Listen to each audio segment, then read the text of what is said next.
Hello, everybody, and welcome back to Interviews. Today, we're talking about episode 4 of season 2 of Clevatess. Another amazing episode. In each and every episode, we also get some new lore. It's not like a massive lore dump, it's just snips and bits of pieces of like what's really happening now. Well, now we know things, but we also don't know things. Okay, how was this episode? This episode was really good. It it's a setup episode. It's setting up, what's going to happen next episode. Clevatess is it's I doubt he was declaring war, but like my interpretation of it, it was a declaration of war because if you remember in the first episode, this was like a snippet. The tower was showing up, and Clevatess, announcing that whoever wants the Book of Torah should go come up right now. So everyone, not everyone. There's some students who are not going, but and I think the only students who like aren't going are the ones with dark crests. We have some of like the spy teachers who will be going there because they want to check it out, and we have the Pope. I know the Pope is probably going to go there because he wants the Book of Torah. And another thing that we learned is the Pope is from the village of beginning, which it's, it's shocking because last episode we were talking about the village of beginning, but there was actually someone who is from that village of beginning. And I feel like this location that we're in, the school is the village of beginning itself. That's why his book of Torah is working. I feel like for your book of Torah to work, you have to be, close to the origin, like the forge. Last season, the forge was working, because we were at the what's this the forge was in Hayden village during the hero story, so of course it's working. So I feel like, excuse me, a book works at a certain location. I don't know if that's true. I feel like if we get more information we will know about the books. But one thing I know is, since we're in like the village of beginnings, his book of Torah is working because he was able to actually physically open it. Clevatess tried to open his book of Torah, but like it didn't open because he didn't have the right key. But I doubt it's not the key problem. Maybe it is the key problem, but we just we just don't know much, know little, and unless this Glenn is taking the route that thinks the route that he thinks is best, which is just getting straight to the point. The enemy should go to him instead of him playing cat and mouse, him just looking for the enemy. He wants to like actually go there physically, not physically go there, the enemy to come to him, so like they can have a proper bout, so he can understand what the enemy's plan is, see what he should do and what else. And he's also looking for the Lord of Dark Beast. I forgot his name. Oh, we also learned some good things about her. Anyway, let's talk about the things that we learned in this episode. Okay, now let's talk about the thing that we learned the most. Like, I knew the Pope was evil. Like, there was no doubt in my mind. No matter what anyone said, I had a feeling the Pope was evil. A Pope is always evil. Like, not a Pope, but like in fiction, a Pope is always evil. But like, I didn't know that he was working with a Dark Lord beast. Okay, I had a feeling that he was working with the like Dark Lord beast, but like I thought the Dark Lord only worked with Drill, but turns out he's working with multiple people. And the other thing that we also learned out during this whole conversation is the book of Torah that we have is the one thing that he doesn't have. He collected all the books of Torah, only one remaining, the one which Clevatess has right now. So the main mission right now is to get that book of Torah. We really don't know why he like wants the book of Torah, because the book of Torah is about the legends of the hero. We know the hero's legend, the story itself has some large holes. Like, there's a chunks of information that are missing. It's basically like a review video of me reviewing this episode. Like, I'm telling you certain bits or pieces of what happens in the episode, but I'm not giving you the full details. Like, there's some parts like I'm skipping over because they're not to me they're not really important. Same with the hero story. The hero story was talking about the main important things. Him receiving like the revelation from God, him going to the village of beginning, him going to hiding to create his soul, him defeating the what's. These are the like the bits of these are the main points of the series. It's not talking about everything other than that. It's only talking about the main points. But like the book of Torah itself covers those in details. That's Clevatess and my theory as well. So I feel like getting those books of Torah will make us uncover more. But do we need to put them all together, or do we need what else? Because he you know he has all books of Torah, so he knows more than we do. Which now I'm wondering what is his main goal, because you would think. Let's segue to like another part of the episode that kind of still shocked me more than this whole finding another pope was working with a dark lord base.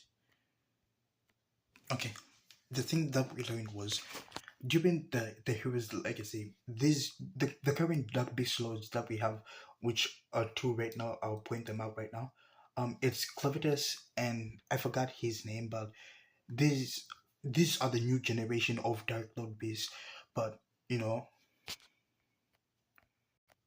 Zafir was probably there from like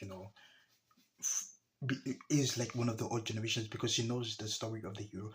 But I don't know, because she's saying that she's sorry she didn't tell them about about the what's this the story of the heroes. She was also apologizing that she also talks about how their predecessors died during the heroes rampage, the heroes voyage, which kind of alludes to her being one of like the old generation. Same with Voden, because Voden was the dark lord base of the North, that, but like Voden was the one who killed, actually physically killed the hero. The hero ended by Vorden's hand. That's why Vorden has so many injuries, which it was Clevatess was also shocked. I think it was that the other Dark Lord beast was also shocked because Vorden is considered one is a strong Dark Lord beast, and he was shocked like who caused this injury. So Vorden is a Dark Lord beast of the old, but but like he knows the type of destruction that the hero brought upon this world. Like the hero killed so many Dark Lord beasts, even the dark beasts and Dark Lord beasts. So what is his game plan? Because does he want to recreate the hero's legend all over again, or does he want to understand why the hero was doing this? Because if he did want to understand, I feel like he would take a different approach to what he's taking right now. Because what the approach he's taking right now is like he wants to revive the hero. He wants to bring back the hero. Is he like a battle junkie who just wanted to like have a good fight and the hero died? But again, I doubt that's the case. Maybe it is, maybe it's not. But like we know Vorden killed the not the previous hero. We only know of one hero, so Voiding killed the hero, but like now he's collecting the books of Torah, presumably to bring back the hero, to bring back the hero's legend, which will create another hero. We don't know why he wants the books of Torah, because I feel like if from the amount of injuries, I feel like if it if he killed the hero, I feel like he wouldn't want like another thing like that to happen again, where like the hero will come back. So I feel like he should have like destroyed the books, but like he's collecting the books to like do something with. We don't know what it is, but he wants to do something with the books of Torah. Okay, now let's move from Warden and let's talk about Alicia. What's happening to her, to Alicia? Because Alicia has turned into a dark lord beast. Same thing that happened with Nathan, but like there's a big difference this at this point. Nathan went to the Pope, but when Alicia turned into the dark lord beast, she was in the garden, but the Pope was close. We know the Pope was close, and he had the Book of Torah with him, so that kind of explains. But like, what really is this trial? What like certainly what is the trial of the dark lord beast? Because in this episode, who's this? Nevi kind of talks about how most students in this school go missing, and when go missing, and some of them die. But like the school doesn't really care, because if you when you go missing, it means you're taken out in the trial, and when you come back with a crest. Okay, but like, aren't you, curious about the method? Because most people who obtain the crest don't know how they obtain the crest. They know they had to overcome something, but they don't know what they had to overcome. Which, like, mentally, what's happening to the school? Like, it's really shocking how students are physically going missing. Some students are turning into dark lobbies. Students are dying. Students are losing their minds because of this, and no one seems to care. Even students, teachers, head mistress, everyone doesn't really care about it, because all they think about is a trial. It's a test that to obtain more power. Which I feel like this is all related to, like, the Book of Torah, because each Book of Torah has its own, type of ability. The Book of Torah in the what's this in the what's this in Haydn was used to make swords. The Book of Torah in, the academy right now is used to gather magic. So does each Book of Torah have its own different effect? Does each Book of Torah do something? And if you bring all the Book of Torah together, will they fuse? Will they create something? Will they revive the hero? What really is, Vorden's main big goal with the Book of Torah? I don't get it. Like, the fuck does he want the books of Torah? I really don't know. Like, I really wanna know what he really wants with the Book of Torah. Oh yeah, one last thing I have to point out. I'm really sad for Nephi. Like, she's being, traumatized to the point where, like, she kind of give up, because, like, no matter where she goes, left, right, upside down, each and everyone is just using her for their own benefits, and she's just the middleman. She doesn't know what to do.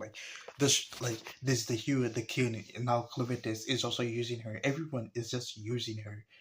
It's sad. I justice for her, because she gives up. She does not care. Like, any information they want, she will give them, because it really doesn't matter at this point. Okay, now, I thought I said that was the final one, but this is my final point. I remember I was saying that, why doesn't anyone care about why people who take the exam don't, take the what's this, the class, sometimes die, don't watch this. I think this is the Pope's doing, or the headmaster's doing, because in this part of the section, when, Clevitus spawned the tower, the Pope said something that was like, this is all an exam, everyone should just go back inside, but, like, the people who with the power to resist this should stay. And that's when we got a very big piece of information, because the people who, actually stayed were, like, people with the crash, people who survived the was the test by the Book of Torah. So they couldn't get influence, which, like I said, I which I feel like is the Pope, like, building an army of, like, people with the powers from Torah. Like, I don't know, is this like, will he use it to mind control them or something? I really don't know. Like, I really don't get it. Like, I really want to know, what is his end goal? What does he really want in life? What's the Pope doing? We know the Pope values the hero. The Pope is the chosen one, not the chosen one, but, like, he's from the village of beginning. We know that. So, is does each book need to be used by, like, from a specific region? Because, oh, wow, that, okay, just think about what I'm trying to say right now. Haydn, the Haydenians could use the forge. Only Haydenians with fully royal blood, pure royal blood, could use the Book of Torah, the forge. Same with the Book of Torah right now. Only I saw. Is it only the people who were from that specific region? So is that because the Pope is from the village of beginning? Is he the only one who can, like, physically use the Book of Torah? So, like, is it set up to be where, like, Clevatess has to, like, pick up, people from certain regions who can use the Book of Torah? Because we know Luna is a pure blood, and Luna will be able to use, if my theory is right, Luna will be able to use that Book of Torah. But, like, I don't know, because we only know of two books of Torah. There could be more. There could be 10. There could be hundreds. I doubt the hundreds, but, like, we don't know that many books of Torah. I think I no. the story had 4 or 5 chapters, so that means that's the number of books of Torah. We know about two. We don't know about the other three. We know Varden has the other books of Torah. He only needs the one Clan has. So does Varden have people from certain types of regions, like from people from like the chapters? Because this chapter is the chapter of the village of beginning. That chapter was the chapter of hiding. Does he have people from this that chap from those chapters who can use like the book of Torah and you know actually help him like and develop whatever he wants? Because I really don't know what he's at looking after, but like the Pope is upset and everything. It's funny seeing the Pope upset, but anyway, this will be an epic. This I don't know if it's a fight, but like next episode will be epic. I really can't wait to like actually watch it. Okay, one last thing. This is the last thing. I want to shit on this guy because he is acting so emo right now. Like the words he said was like, "Oh, my crest is hurting." Like a certain type of pain, and it's been hurting ever since I met that guy. He's talking about Clevatess, but like it's been hurting ever since I met that guy. I was like, God damn, shut your emo ass up, because he is so like, to be I don't know why, but like to me he's like a Sasuke. He's Sasuke to me. Like his clan probably died and he's in search of power. I don't know, but like headcanon, his family died. He was born with like a natural crest, so like whatnot. But like anyway, if you enjoyed the video, please leave a like and subscribe. I'm Hunter and Cool Chris. See you in the next one. Whoa. Sorry, dropped my phone. See you in the next one.